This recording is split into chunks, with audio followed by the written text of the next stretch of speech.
जी अस्सलाम वालेकुम class. The subject name है इंजीनियरिंग इकोनॉमिक्स। 3 आर्ट्स का है। My name is doctor Anwar Hussain, assistant professor department of basic sciences. Basically ये lecture जो है इसको हम रिकॉर्ड करने जा रहा हूँ। इसमें ये मैकेनिकल इंजीनियरिंग के स्टूडेंट भी हैं, semester civil engineering, electrical engineering और सॉफ्टवेयर इंजीनियरिंग के सेमेस्टर के स्टूडेंट हैं। तो टॉपिक है जो आज इस क्लास में हम डिस्कस करेंगे, the time value of money. Basically time value of money के टॉपिक में कुछ चीज़ें हम अंडरस्टैंड करेंगे। उसमें आपके पास व्हाट इज़ टाइम, हम टाइम को अंडरस्टैंड करेंगे। How much it is important, ठीक है। और हमारे कैश को प्रॉपरली मेंटेन करने में हम इसका क्या रोल परफॉर्म होता है। एक inflation cost is also about time, opportunity cost are also about time, आप interest rate is also about time. Time is very important. हम हमेशा जो इंटरेस्ट पे करते हैं या इन्फ्लेशन के फेस करते हैं वो टाइम की वजह से फेस करते हैं। तो टाइम वैल्यू मनी में बेसिकली 3 कंसेप्ट हैं जो हम स्टडी करेंगे। तो इसी कंसेप्ट में सबसे पहले है इंटरेस्ट रेट का कंसेप्ट है। इंटरेस्ट रेट बेसिकली क्या होता है? इंटरेस्ट रेट आपके पास कॉस्ट ऑफ टाइम, टाइम की कास्ट है। क्योंकि हम जितना टाइम के ऊपर कैश के यूटिलाइज करते हैं उस टाइम के ऊपर हमने कास्ट पे करनी होती है, जिसको हम इंटरेस्ट रेट का नाम देते हैं। और इंटरेस्ट को 2 तरह का होता है। एक सिंपल इंटरेस्ट रेट आपके पास होता है, एक आपके पास कंपाउंड इंटरेस्ट रेट होता है। सिंपल इंटरेस्ट और कंपाउंड इंटरेस्ट रेट में बेसिकली डिफरेंस क्या होता है? सिंपल इंटरेस्ट जो पे किया जाता है वो प्रिंसिपल अमाउंट पे किया जाता है। On the other side compound interest पे किया जाता है वो principal amount plus interest rate पे किया जाता है। अभी फर्दर इसी आज की क्लास में हम सिंपल इंटरेस्ट और कंपाउंड इंटरेस्ट की वर्किंग करेंगे और उसकी क्वेश्चन भी करेंगे with the help of example. और सिंपल इंटरेस्ट और कंपाउंड इंटरेस्ट को हम डिफरेंस भी समझेंगे कि दोनों में डिफरेंस क्या है। बेसिकली हम इंटरेस्ट रेट को अंडरस्टैंड करने जा रहे हैं टाइम वैल्यू ऑफ मनी में। इंटरेस्ट रेट क्या होता है? इंटरेस्ट रेट क्या है? एक कॉस्ट है मनी की जो हम टाइम के ऊपर पे करते हैं। बैंक में हम अगर डिपॉजिट करवाएंगे तो इंटरेस्ट रेट हम पे करते हैं। अगर बैंक में हम इंटरेस्ट रेट सबमिट करवाएंगे, अगर हम वहाँ पर डिपॉजिट करवाते हैं तो हमें रिसीव होगा इंटरेस्ट रेट। अगर हम इंटरेस्ट बैंक में बारोल करेंगे बैंक से तो हम इंटरेस्ट रेट को हाई हाई रेट पे करेंगे। और बैंक का जो डिपॉजिट रेट होता है वो बारहवीं रेट से लो है। और जो डिपॉजिट और बारहवीं रेट का डिफरेंस होता है वही बेसिकली इंटरेस्ट रेट होता है जो बैंक का प्रॉफिट होता है। तो टाइम वैल्यू मनी में बेसिकली जो आपके पास इंटरेस्ट रेट है ये वेरी इंपॉर्टेंट है। इसको हम कैलकुलेशन की तरफ आज लेकर आते हैं। बेसिकली ये टाइम की कास्ट है, इस टाइम के ऊपर हम कैश को यूज़ करते हैं, उसको हम इंटरेस्ट रेट का नाम देते हैं। तो इसकी हम अगर एक क्वेश्चन है अगर आपसे किया जाए तो आप इसको कैसे अप्लाई करेंगे? Basically example of time value of money which which would you prefer $10,000 today और 10,000 इन 5 years? आप 10,000 आज रिसीव करना पसंद करेंगे या आप 10,000 आफ्टर 5 years? डेफिनेटली आपका डिसीजन क्या होगा? ऑब्वियसली 10,000 टुडे, क्योंकि आज आप कैश को प्रॉपरली यूटिलाइज करके आपको मिनिमाइज कर सकते हैं, आप उसको इंक्रीज कर सकते हैं, आप अपनी वेल्थ को प्रॉपर्ली यूटिलाइज कर सकते हैं आज। अगर आफ्टर 5 years आपको रिसीव होगा तो आफ्टर 5 years का 10 years की वैल्यू आज के 10 years की वैल्यू की बराबर नहीं हो सकती। Basically you already राइज्ड eight there is a time value money. इसी कंसेप्ट को हम टाइम वैल्यू मनी कहते हैं। हम एक टाइम के ऊपर एक हमारे पास टाइम लाइन होती है, उसको हम डिसीजन कर रहे होते हैं कि आज हमारे पास डेफिनेटली एक अगर हम डिसीजन करें तो उसको कैसे हम कर सकते हैं कि आपके पास टाइम वैल्यू ऑफ मनी को प्रॉपर्ली यूटिलाइज कर सकते हैं, टाइम वैल्यू ऑफ मनी को प्रॉपर्ली यूटिलाइज कर सकते हैं। तो इस टाइम वैल्यू ऑफ मनी में अगर हम एक अगर यहाँ पर एक लाइन है, ये जो टाइम वैल्यू ऑफ मनी की लाइन है, डेफिनेटली आज हमारे पास 2020 है। तो 2020 में जो कैश है उसकी वैल्यू 2021 के में इक्वल नहीं हो सकती। तो आफ्टर 1 year 2021 में वैल्यू कैश की वैल्यू कोई और होगी जो आज वैल्यू 10,000 की वैल्यू जो 2020 में आपके पास है वो 2021 में आपके इक्वल नहीं हो सकते। तो यही जो लाइन है 1 साल की, ये बेसिकली टाइम है। इस टाइम के ऊपर आपने अपनी मनी को प्रॉपरली वैल्यू करना होता है, अपने डिसीजन लेना होता है ताकि आपके डिसीजन में आपके जो प्रॉफिट को ऐड किया जाए। बैंक में जो पैसा जमा करवाते हैं 1 ईयर के लिए, 2 ईयर्स के लिए, 5 ईयर्स के लिए, तो आपके ऊपर एक इंटरेस्ट रेट ऑफर होता है। वो बेसिकली उस टाइम का इंटरेस्ट रेट होता है। ये वो इंटरेस्ट रेट उस टाइम का इंटरेस्ट रेट होता है जिस टाइम के लिए आप जमा करवाते हैं। तो interest rate is very important on time value of money. Time basically define करें तो क्या होता है, why is time is such an important element in your decision, because definitely आपको अच्छी तरह पता है time allow you to opportunity to postpone. Time basically आपको अलाउ करता है एक टू अवेल अपॉर्चुनिटी, किसी अपॉर्चुनिटी को अवेल करने के लिए या पोस्टपोन करने के लिए। डेफिनेटली जो आपकी कंजम्पशन है, या आप इंटरेस्ट अर्न करते हैं, या आप इंटरेस्ट अर्न करते हैं। टाइम बेसिकली आपके लिए एक हर्डर भी होता है, क्योंकि आपके पास अगर टाइम को अगर आप टाइम प्रॉपर टाइम के ऊपर अपनी कैश को यूटिलाइज करेंगे तो आप डेफिनेटली इंटरेस्ट अर्न करेंगे। अगर टाइम को यूटिलाइज नहीं करेंगे तो आप अपॉर्चुनिटी लॉस कर देंगे। अगर अपॉर्चुनिटी लॉस्ट हो गई तो आपको लॉस भी हो सकता है। तो time is very important for individual to take the sense for their investment.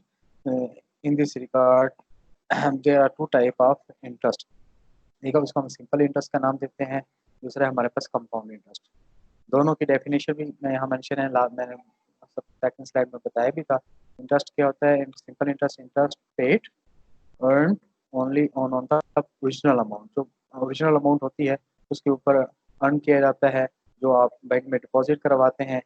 तो बेसिकली आपके पास जो एक ओरिजिनल, जिसको हम प्रिंसिपल अमाउंट का नाम भी देते हैं, ये आपके ओरिजिनल अमाउंट है जिसको हम प्रिंसिपल अमाउंट का नाम भी देते हैं, बारोड अमाउंट का नाम भी देते हैं, लैंड अमाउंट का भी नाम देते हैं। अगर बैंक में आप लोन ले रहे हैं तो आप बारबर हैं, अगर बैंक में डिपॉजिट करवा रहे हैं तो डेफिनेटली फिर आप बैंक के कस्टमर हैं। तो जो कस्टमर होता है वो बैंकर से इंटरेस्ट रिसीव करता है, जो बारबर होता है वो बैंक से डेफिनेटली इंटरेस्ट पे करता है। लेकिन सिंपल इंटरेस्ट होता क्या है? वो सिंपल इंटरेस्ट जो है वो सिंपल जो प्रिंसिपल अमाउंट पे पे किया जाता है, इसमें किसी और एडिशनल अमाउंट पे नहीं किया जाता। कंपाउंड इंटरेस्ट क्या होता है? Compound interest basically principal amount के साथ साथ प्रीवियस इंटरेस्ट अमाउंट पे पे किया जाता है। यहाँ पे लिखा हुआ है प्रीवियस इंटरेस्ट अर्न। आपके पास ये क्या है? प्रीवियस इंटरेस्ट अर्न के ऊपर और प्रिंसिपल अमाउंट के ऊपर, और principal as well as on principal borrower है या लेंडर है, दोनों अमाउंट के ऊपर जो इंटरेस्ट पे किया रहता है या रिसीव किया रहता है उसको कंपाउंड इंटरेस्ट कहते हैं। सिंपल इंटरेस्ट जो सिर्फ प्रिंसिपल अमाउंट किया रहता है उसको हम सिंपल इंटरेस्ट कहते हैं। अभी हम इन दोनों की एग्जांपल भी देखेंगे और इसको हम कैलकुलेशन के साथ साथ भी करेंगे। Basically simple interest, S I stand for simple interest, P naught for deposit today जिसको हम प्रिंसिपल अमाउंट का नाम देते हैं, I stand for interest rate, N stand for number of time period. Simple interest basically calculate करने के लिए आपके पास प्रिंसिपल अमाउंट को किससे मल्टीप्लाई करेंगे? आई से और एन से, नंबर ऑफ टाइम पीरियड से। तो यहाँ पर देखें simple interest is equal to P not I और आई मल्टीप्लाई एन। तो इसको हम कैसे कैलकुलेट कर सकते हैं? देखें एक एग्जांपल से देखते हैं। assume that you have deposit 1000, अगर आपने आज 1000 डिपॉजिट करवाया है इन एन अकाउंट अर्निंग, इसमें रेट ऑफ इंटरेस्ट कितना गिवन है? 7%। सिंपल इंटरेस्ट फॉर 2 ईयर, कितने टाइम पीरियड के लिए डिपॉजिट करवाया है? 2 ईयर्स के लिए। तो आपके what is the cumulative interest at the end of second year? उस पर सेकंड ईयर के ऊपर आपका क्यूमुलेटिव इंटरेस्ट क्या होगा? तो आपके पास बेसिकली प्रिंसिपल अमाउंट कितनी है? 1000। उस 1000 के ऊपर रेट ऑफ इंटरेस्ट कितना ऑफर हो रहा है? 7%। और टाइम पीरियड कितने गिवन है? 2 ईयर्स। तो हम इसको कैलकुलेट कर सकते हैं। Where simple interest is equal to, formula क्या है? P naught principal amount deposit amount today, I over M. आपके प्रिंसिपल अमाउंट कितनी है? 1000। आई हम कितना है आपके पास? 7% है, तो हमने इसको 100 पे डिवाइड किया, तो परसेंटेज में था तो 7 को 100 पे डिवाइड किया तो 0.07 आ गया। टाइम पीरियड कितना गिवन है? कितने साल के लिए जमा करा है? 2 ईयर्स के लिए, तो 2 ईयर आ जाएगा। अगर 5 ईयर्स होता तो 5 ईयर्स लिख देते। तो कितना इंटरेस्ट आपको रिसीव होगा? $140। $140, ये वो अमाउंट ऑफ इंटरेस्ट है with the help of simple interest, जो आपको 2 साल के बाद रिसीव होगा with the help of principal amount जो आज आपने सबमिट करवाई है। इसको हम सिंपल इंटरेस्ट कहते हैं। तो हम सिंपल, क्योंकि ये सिर्फ और सिर्फ प्रिंसिपल अमाउंट के ऊपर कैलकुलेट किया गया है। ये सिर्फ किस पे कैलकुलेट किया गया? प्रिंसिपल अमाउंट के ऊपर। यहाँ पर 2 ईयर्स है, 7% है, लेकिन किस पे कैलकुलेट किया गया? प्रिंसिपल अमाउंट के ऊपर। प्रिंसिपल अमाउंट पे जो इंटरेस्ट कैलकुलेट किया जाता है उसको हम सिंपल इंटरेस्ट का नाम देते हैं। और सिंपल इंटरेस्ट में आप फ्यूचर वैल्यू भी निकाल सकते हैं। बेसिकली सिंपल इंटरेस्ट में फ्यूचर वैल्यू निकाल सकते हैं। फ्यूचर वैल्यू होता है क्या? Future value the present value of money the value of present amount of money eight future time, the value of present amount of money eight future time, इसको define भी कर सकते हैं। देखें यहाँ पर डेफिनेशन दी है फ्यूचर वैल्यू की। फ्यूचर वैल्यू की बेसिक डेफिनेशन क्या है? The value at some future time of present amount of money, जो प्रेजेंट अमाउंट ऑफ मनी है उसके फ्यूचर में क्या वैल्यू, उसको फ्यूचर वैल्यू देते हैं। इसको कैलकुलेट कैसे करते हैं? Future value into P not S plus plus S I simple interest. तो पी नॉट प्रिंसिपल अमाउंट है, वो आपने जो प्रीवियस एग्जाम्पल को लेकर चलते हैं तो 1000 अगर आपने डिपॉजिट करवाया है तो इसके ऊपर 2 ईयर्स का रेट सिंपल इंटरेस्ट कितना है? 140 है, क्योंकि 1 साल के लिए है 7% होगा तो 70 होगा, 2 साल के लिए होगा तो 140 हो जाएगा, 3 साल के लिए होगा तो 210 आपके पास कितना हो जाएगा? $210 हो जाएगा, क्योंकि 70 ही रहेगा हर साल। क्योंकि सिंपल इंटरेस्ट जो कैलकुलेट किया जाता है वो प्रिंसिपल अमाउंट कैलकुलेट किया जाता है वो 70 है। अगर 1000 अमाउंट 10 साल तक सेम रहती है तो $70 ही उसे रिसीव होगा। तो ये अमाउंट कितनी है? ये फ्यूचर वैल्यू 1140, ये वो फ्यूचर वैल्यू है जो 1000 की, जो आज आपने सबमिट करवाया है 2 साल बाद आपको कितना रिसीव होगा? 1140। तो सिंपल इंटरेस्ट जो है हम प्रेजेंट वैल्यू भी कैलकुलेट कर सकते हैं। बेसिकली प्रेजेंट वैल्यू होता क्या है आपके पास? Present value what is the present value of the previous problem? Definitely present value क्या है? The value of amount of money, the value of future amount of money at present time, the value of future amount of money at present time, इसको हम present जो जमा करवा रहे हैं 1000, that is your present value, that is your present value. Present value को define करें तो हम कर सकते हैं। प्रेजेंट वैल्यू डेफिनेटली क्या है? Is the current value of future amount of money at present time, current value of future amount of money at a series of payments। इसी पेमेंट भी हो सकती है, वैलिडिटी गिवन इंटरेस्ट रेट, जिसमें simple interest rate given होता है। तो present value कहते हैं जो आज आप जमा करवा रहे हैं। तो ये ग्राफ कंपाउंड इंटरेस्ट और सिंपल इंटरेस्ट का डिफरेंस क्रिएट करता है। अगर आप 10% सिंपल इंटरेस्ट जमा करवाएं तो फर्स्ट ईयर 1 साल के लिए या 10 साल के लिए या 20 साल के लिए या 30 साल के लिए, तो आपकी येलो के फॉर्म में आपकी अमाउंट आप नजर आ रही होगी जो लेस देन 5000 है। अगर 7% के साथ आपने जमा करवाया लेकिन कंपाउंड इंटरेस्ट है, उसकी अमाउंट आल तो रेट ऑफ इंटरेस्ट कम है लेकिन अमाउंट ज़्यादा है, क्योंकि वो प्रिंसिपल अमाउंट के साथ साथ इंटरेस्ट इंटरेस्ट के ऊपर भी कंप्लीट होता है। इसको हम देखते हैं कैसे होता है। या नेक्स्ट आगे हमारे पास कंपाउंड इंटरेस्ट की एग्जाम्पल है कि assume that you have deposit 1000, आपने 1000 डिपॉजिट करवाया है, ठीक है, लेकिन आपका मेथड कंपाउंड इंटरेस्ट से शिफ्ट होकर सिंपल इंटरेस्ट से शिफ्ट होकर कंपाउंड इंटरेस्ट हो गया। तो वो कितना है हमारे पास? रेट ऑफ इंटरेस्ट 7% सेम है और टाइम पीरियड भी सेम है। तो हम कैसे कैलकुलेट कर सकते हैं? फर्स्ट ईयर जो होगा वो उसका आंसर सेम आएगा जो सिंपल इंटरेस्ट में आया था, लेकिन सेकेंड में उसका आंसर चेंज होगा क्योंकि वो सेकेंड ईयर में प्रीवियस इंटरेस्ट के ऊपर भी कैलकुलेट किया जाता है। अभी हम देख रहे हैं, देखिए 1000 अगर 1 साल के लिए कैलकुलेट करेंगे तो फार्मूला कंपाउंड इंटरेस्ट में क्या है? Future value into present value 1 + i की पावर है। इस फार्मूले के प्रोसेस को हम कंपाउंडिंग का प्रोसेस भी कहते हैं, इसको हम कंपाउंडिंग का प्रोसेस भी कहते हैं। कंपाउंडिंग का प्रोसेस इसलिए कहते हैं कि हमें हमें अमाउंट फ्यूचर में रिसीव होनी है तो ये इसमें इंटरेस्ट ऐड होता जाता है, कंपाउंड हो जाता है, इसमें कंपाउंडिंग का प्रोसेस कहते हैं। 1 + i की पावर n है फार्मूला। अगर 1 साल है तो मान लिखेंगे, 2 होंगे तो 2 लिख देंगे। तो यहाँ लिखा हुआ है you earn 70 interest on your 1000 deposit over the first year, this is the same amount of interest you would earn under simple interest. Simple interest में ये अमाउंट रिसीव होगी फर्स्ट ईयर के ऊपर, at the end of first year, उस compound interest में भी same amount होगी। लेकिन जब सेकंड ईयर में जाएंगे तो फिर अमाउंट चेंज होगी। कैसे होगी? फ्यूचर वैल्यू का फॉर्मूला भैया पी नॉट 1 + i की पावर है। तो फर्स्ट ईयर सेकंड ईयर पे जाकर ये कैलकुलेट करेंगे तो 1000 पे कैलकुलेट नहीं करेंगे, 1070 पे करेंगे। इसलिए यहाँ पर 1.07 1.07 दो दफा लिखा है, उसकी पावर डी है 2। तो यहाँ पर आंसर है 1144.90। यहाँ पर आंसर क्या है? 1144। लेकिन सिंपल इंटरेस्ट में कितना आएगा? 1140। सिंपल इंटरेस्ट में कितना आंसर आया था? 1140। तो वो 4.90 जो डॉलर ज्यादा आया है वो कंपाउंड इंटरेस्ट की वजह से आया है, क्योंकि सेकंड ईयर उसने प्रीवियस इंटरेस्ट जो अर्न किया था 70 उसके ऊपर भी कैलकुलेट किया है। सिंपल इंटरेस्ट और कंपाउंड इंटरेस्ट में बेसिकली डिफरेंस क्या है? सिंपल इंटरेस्ट सिर्फ प्रिंसिपल अमाउंट पे कैलकुलेट होता है, जो 70 था वो हर साल 70 ही रहेगा। लेकिन कंपाउंड इंटरेस्ट में वो 1000 पे कैलकुलेट किया है 70, लेकिन सेकंड ईयर जाके 1070 पे कैलकुलेट होगा, इसलिए यहाँ पर इसकी पावर 2 ली गई, 2 दफा इंटरेस्ट ऐड होगा, प्रीवियस भी और करंट भी। तो वो कितना है? 1144.9। कंपाउंड इंटरेस्ट की वजह से $4.9 ज्यादा आया है। तो सिंपल इंटरेस्ट सिर्फ प्रिंसिपल अमाउंट पे पे किया जाता है, other side compound interest principal amount as well as previous interest पे भी पे किया जाता है। फार्मूला फ्यूचर वैल्यू क्या है? प्रिंसिपल अमाउंट, इसको बारोड अमाउंट भी कहते हैं या डिपॉजिट अमाउंट भी कहते हैं।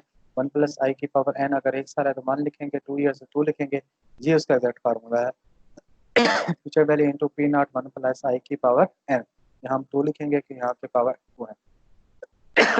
फ्यूचर वैल्यू को हम टेबल से भी कैलकुलेट कर सकते हैं। फ्यूचर वैल्यू को टेबल से करने से पहले हमें फ्यूचर वैल्यू इंटरेस्ट फैक्टर का टेबल देखना होगा। प्रेजेंट वैल्यू को करने के से प्रेजेंट वैल्यू का टेबल हमें देखना होगा। इसको हम कहते हैं future value interest factor table. Table में वैल्यू हमें देखनी होती है, टेबल याद करने की जरूरत नहीं होती, टेबल पेपर में गिवन होते हैं। तो हम टेबल में कैसे वैल्यू दे सकते हैं? तो वो वहाँ पर एक आई और एन गिवन होता है। अगर वही एग्जाम्पल को देखें, इसमें 7% रेट ऑफ इंटरेस्ट था और 2 ईयर्स के लिए आपने वज़े करवाया है, तो उसमें आपके पास कितनी अमाउंट आई है? 1.145 1.145। तो ये वो अमाउंट है जो हम टेबल से देख सकते हैं। ये वो अमाउंट है जो आप मैनुअली भी कैलकुलेट कर सकते हैं। यहाँ से जो आप फार्मूला है 1 + i⁴n, लेकिन टेबल से देखेंगे तो आपको मैनुअली कैलकुलेट करने की जरूरत नहीं है। टेबल के लिए फार्मूला क्या है? Future value principal amount into future value interest factor. जो फैक्टर से table interest future value interest factor table से वैल्यू आएगी उसको प्रिंसिपल अमाउंट से मल्टीप्लाई करेंगे, और यहाँ पर हम प्रिंसिपल अमाउंट को कैलकुलेट करते हैं with the help of rate interest और एंड्स के साथ। ये जो वैल्यू है 1 + i⁴n, ये हम टेबल से देख सकते हैं। तो ये यहाँ पर है 1.145। तो इसको हम यहाँ देखें, आप यहाँ पर उसने कैलकुलेट भी करके दिया है। 7% अगर आपके पास रेट ऑफ इंटरेस्ट हो, टाइम पीरियड 2 हो, तो आपके पास जो गिवन है वो 1.145 है। तो 1.145 1000 से मल्टीप्लाई करेंगे तो आपके पास आंसर आएगा 1145। तो ये वैसे 1140 आना था अगर सिंपल इंटरेस्ट होता, क्योंकि 70 + 70 140 होता है, लेकिन कंपाउंड इंटरेस्ट में प्रीवियस इंटरेस्ट को भी ऐड किया है, इसकी वजह से 1145 आया है। तो with the help of this formula आप फ्यूचर वैल्यू को टेबल की हेल्प से भी कर सकते हैं। और हम प्रेजेंट वैल्यू की तरफ वर्किंग करते हैं, जैसे मैंने बताया फ्यूचर वैल्यू का जो प्रोसेस होता है वो कंपाउंडिंग का प्रोसेस होता है, और प्रेजेंट वैल्यू का जो प्रोसेस होता है वो डिस्काउंटिंग का प्रोसेस होता है। प्रेजेंट वैल्यू में हमने फ्यूचर के टाइम पीरियड को डिस्काउंट करके वापस आना होता है। 2 ईयर्स के अगर आपने लोन लेना है तो 2 साल की जो आपका लोन है उसकी आज क्या वैल्यू है, उसकी आज क्या वैल्यू है, इस प्रोसेस को वापस लेकर आते हैं, इसको हम डिस्काउंटिंग का प्रोसेस कहते हैं। तो डिस्काउंट के लिए जो रेट यूज हो रहा है वो 7% यूज हो रहा है। कितने टाइम के लिए डिस्काउंट कर रहे हैं? 2 ईयर्स के लिए डिस्काउंट कर रहे हैं। इस 2 ईयर्स के डिस्काउंट करने के लिए तो हमारे पास फार्मूला क्या है? Present value into future value 1 + i⁴n। Future value को हम डिवाइड कर रहे हैं 1 + i⁴n। तो वो हमारे पास 1 + i कितना है? 7% है। तो हमारे पास टाइम पीरियड है, तो 1.07 और 2 लेकर हम 1000 को डिवाइड करेंगे तो हमारे पास आंसर क्या आता है? $873, $873.44। ये डिस्काउंटिंग प्लस में हमने प्रेजेंट वैल्यू कैलकुलेट की है, और इसको हम टेबल की हेल्प से भी कर सकते हैं। प्रेजेंट वैल्यू का बेसिकल फार्मूला क्या है? Present value is equal to future value 1 + i⁴n, 1 + i⁴n। ये प्रेजेंट वैल्यू का फार्मूला है। इसको एक साल के लिए होगा तो हम 1 लिखेंगे, 2 ईयर्स के लिए होगा तो 2 लिखेंगे। तो इसको टेबल से हेल्प कर सकते हैं। Present value is equal to future value present value interest factor i/n। अब यहाँ पर आप प्रेजेंट वैल्यू कैलकुलेट करने के लिए प्रेजेंट वैल्यू इंटरेस्ट फैक्टर का टेबल देखना है। फ्यूचर वैल्यू को जब हमने किया था वहाँ फ्यूचर वैल्यू इंटरेस्ट फैक्टर का टेबल था, यहाँ प्रेजेंट वैल्यू इंटरेस्ट फैक्टर का टेबल होगा। तो वो टेबल यहाँ पर गिवन है। अगर वही रेट ऑफ इंटरेस्ट 7% और 2 ईयर्स के लिए हमारे पास अगर हम कर रहे हैं तो हमारे पास रेड कलर में, ये येलो में कर रहा हूँ, 0.873, ये वो अमाउंट है जो इसको हम कहते हैं present value interest factor amount. जो 7% इंटरेस्ट रेट और 2 ईयर्स के साथ हमें, ये वो प्रेजेंट वैल्यू इंटरेस्ट फैक्टर से टेबल की वैल्यू है। इसको हम मल्टीप्लाई करेंगे 1000 से तो वही आंसर आएगा जो मैनुअली हमने किया था। मैनुअली हमने यहाँ पर किया था कि ये देखें 1000 को हमने फार्मूले कल से 873 आया, तो इधर भी आपके पास किया तो 873 आया। राउंडिंग करने से वो डिफरेंस आ सकता है, थोड़ा सा पॉइंट में आता है। तो ये present value interest factor 7% 2 years में देखा तो हमारे पास क्या वैल्यू आई? 0.873 को मल्टीप्लाई किया तो हमारे पास 873। तो इस क्लास में हमने बेसिकली देखा है हमारे पास टाइम वैल्यू ऑफ मनी के बेसिक कंसेप्ट क्या है। तो time value money basically interest rate क्या होता है, कास्ट होती है टाइम की, तो सिंपल इंटरेस्ट से दो प्रिंसिपल अमाउंट पे किया जाता है, कंपाउंड इंटरेस्ट तो प्रिंसिपल अमाउंट और प्रीवियस इंटरेस्ट अमाउंट के ऊपर प्रोवाइड किया जाता है। तो इंटरेस्ट क्या होता है, इंटरेस्ट बेसिकली हमारे पास टाइम की कास्ट होती है जो हम टाइम उस टाइम के ऊपर कैश को यूटिलाइज करते हैं। आप 10,000 आज रेफर करेंगे या 5 साल बाद डेफिनेटली तो आप रेफर करेंगे, यही कंसेप्ट है टाइम वैल्यू ऑफ मनी कि 2020 में जो 10,000 की वैल्यू है 2021 में वैल्यू वो सेम नहीं हो सकती। Time is very important. Time हमें अलाउ करता है कि आप अपॉर्चुनिटी को पोस्टपोन करना चाहते हैं या प्रॉफिट अर्न करना चाहते हैं, जी with the help of time हम अपने कैश को यूटिलाइज करते हैं। सिंपल इंटरेस्ट की डेफिनेशन जो मैंने पहले भी बताई है, बार बार बताई है, सिंपल इंटरेस्ट पैसे किस पे किया जाता है, सिर्फ और सिर्फ प्रिंसिपल अमाउंट के ऊपर, और कंपाउंड इंटरेस्ट प्रीवियस इंटरेस्ट के साथ साथ प्रिंसिपल अमाउंट के ऊपर भी कैलकुलेट किया जाता है। तो S I stand for simple interest, P naught stand for deposit amount, principal amount, I stand for rate of interest and time period है। तो with the help of example हमने 1000 अगर 7% के लिए जमा करवाते हैं 2 ईयर्स के लिए, तो हमारे पास क्या उसकी सिंपल इंटरेस्ट की वैल्यू होगी, सिंपल इंटरेस्ट 1000 मल्टीप्लाई 7% 2 ईयर्स, तो $140 आएगा। क्योंकि सिंपल प्रिंसिपल अमाउंट पे कैलकुलेट करना है तो ये 70 ही रहेगा हर साल, क्योंकि अगर उसकी अमाउंट चेंज नहीं होती तो उसके सिंपल इंटरेस्ट पे चेंज नहीं होगा। तो सिंपल इंटरेस्ट फ्यूचर वैल्यू क्या होती है, फ्यूचर वैल्यू बेसिकली हमने देखा है the value of present amount of money eight future time. ठीक है, उसमें 1000 हमारे प्रेजेंट टाइम है, ऊपर हमने डिपॉजिट करवाया, उसके ऊपर 8 + 140 है, तो हमारी फ्यूचर वैल्यू 1140 होगी।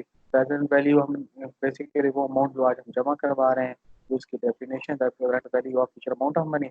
अब यहाँ पे डिफरेंस देखें, अगर आप 7% कंपाउंड इंटरेस्ट से जमा करवाएंगे तो अमाउंट आपकी वो 10% सिंपल इंटरेस्ट से ज़्यादा होगी। अगर 10% कंपाउंड इंटरेस्ट होगा तो उसकी अमाउंट 30 साल में मोर देन 15,000 होगी, जो सिंपल इंटरेस्ट में वो लेस देन 5,000 होगी। That is different between simple interest and compound interest. तो ये वो प्रोसेस है। डेफिनेटली आप अगर 2,000 रुपया तो आप फ्यूचर में मिलना है तो उसकी आज क्या वैल्यू है, इस प्रोसेस को हम क्या नाम देते हैं, डिस्काउंटिंग का प्रोसेस का नाम देते हैं। इसमें हम प्रेजेंट वैल्यू को कैलकुलेट करते हैं। तो फ्यूचर वैल्यू को कैलकुलेट करनी हो तो हमारे पास डेफिनेटली तो ये हमारे पास कंपाउंडिंग का प्रोसेस है। इसमें हमारे पास रेट ऑफ अमाउंट जो है वो सिंपल इंटरेस्ट और कंपाउंड इंटरेस्ट की सेम आएगी at the end of first year, लेकिन सेकंड ईयर में क्योंकि वो कंपाउंड इंटरेस्ट में आपके प्रीवियस इंटरेस्ट को ऐड किया जाता है, 1070 भी कैलकुलेट होगा, इसलिए वो 4.90 ज़्यादा आएगा। तो फ्यूचर वैल्यू का बेसिकली फार्मूला क्या है, future value into present principal amount 1 + i⁴n। और हम टेबल से भी हल कर सकते हैं, 7% है, 2 ईयर्स है, तो टेबल गिवन होता है पेपर में, वैल्यू आपने देखनी है वहाँ से, और इस वैल्यू को देखकर फ्यूचर वैल्यू इंटरेस्ट फैक्टर की जगह पुट करना है, और आपने प्रिंसिपल अमाउंट को मल्टीप्लाई करना है तो 1150 है। प्रेजेंट वैल्यू को हम डिस्काउंटिंग का प्रोसेस करते हैं, जिसमें डिवाइड करते हैं, क्योंकि हम 2 ईयर्स की वैल्यू को आज देखना चाहते हैं, 2 साल बाद की वैल्यू को आज देखना चाहते हैं। इस प्रोसेस को वापस लाने के प्रोसेस को जो कास्ट यूज होती है उसको इंटरेस्ट रेट कहते हैं। तो उसको हम कैलकुलेट वो हमारे पास 8 7 थे, इसको हम टेबल से भी कर सकते हैं। प्रेजेंट वैल्यू का फॉर्मूला क्या है, फ्यूचर वैल्यू 1 + i⁴n। टेबल से करेंगे तो प्रेजेंट वैल्यू इंटरेस्ट फैक्टर का टेबल यूज करेंगे, 7% के सामने 2 ईयर्स के सामने वैल्यू आएगी, वो प्रेजेंट वैल्यू में इन करेंगे तो हमारे पास 8 7 आ जाएगा। होपफुली मैंने रिपीट भी किया, simple interest, compound interest, present value और फ्यूचर वैल्यू इन चारों कंसेप्ट की मदद से टाइम वैल्यू ऑफ मनी को किया। होपफुली आपको समझ आई हो।